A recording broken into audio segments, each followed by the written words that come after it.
Kayo po ba mga bossing ko ay isa sa mga mananaya? Ako po may tuturo sa inyo po mga bossing para makapanalo po kayo ng malaking halagang pera.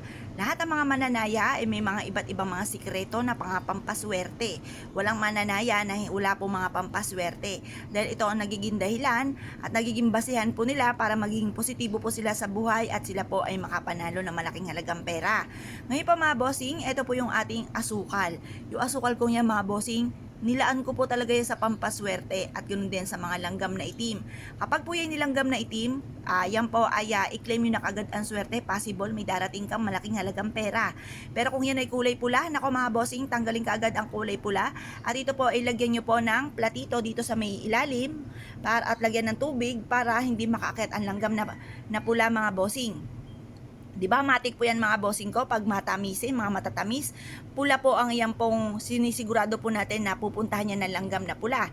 Pero dahil ito nga po mga bossing ko, isa sa mga senyales na swerte, kulay itim po mga bossing ko ang ating langgam.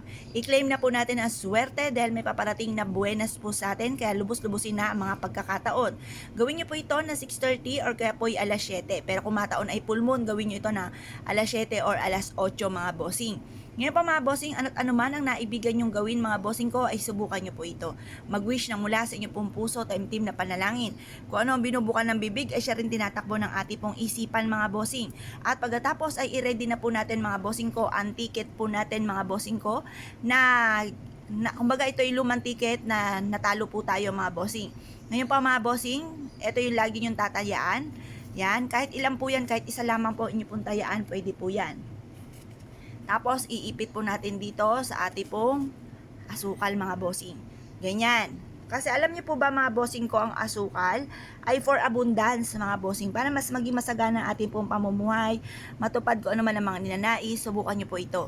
Ito po isa sa mga sikreto or kaya yung wishes po ninyo na magkaroon kayo ng negosyo na dito na kayo yayaman, magkaroon kayo ng napakaraming pera, isiksik nyo dyan sa gitna mismo mga bossing ko ng asukal. Yan po ay for abundance mga bossing. Kaya mas mainam mga bossing ko, gamitan natin ng mga gatong mga pamamaraan para may patunguhan ng ating mga pinaniniwalaan at ganoon din po ang ating mga pangarap sa buhay. May mga pagkakataon mga bossing ko na masipag po tayo, lahat ay ginawa na po natin pero parang sa wala't wala ang ating kasipagan. Kaya gamitin ang mga gatong mga pamamaraan upang sa ganoon masigit po tayo na maka-attract ng swerte. Ngayon po mga bossing, bukod sa sipag at tiyaga, pananalig sa mahal na Panginoon, subukan nyo po itong gawin mga bossing upang sa ganon ay kung ano man yung ninanais ninyo ay magtagumpay po kayo dito. Ngayon pa mga bossing, i-mindset nyo na kayo magiging matagumpay at iwaksi ang mga pangit na nasa isipan at huwag ibukas sa bibig ang mga salitang walang pera, hikahos, lubog sa pagkakautang. Mahirap lamang yung mga ganyang salita. Naku, kalimutan nyo na po yan mga bossing. Walang mahirap, lalo-lalo na kung ikaw po ay isa sa mga masipag na tao. Ikaw po ay magiging matagumpay, walang imposible sa mga tao masisipag, malakas ang fighting spirit at hindi nakakalimot magdasal.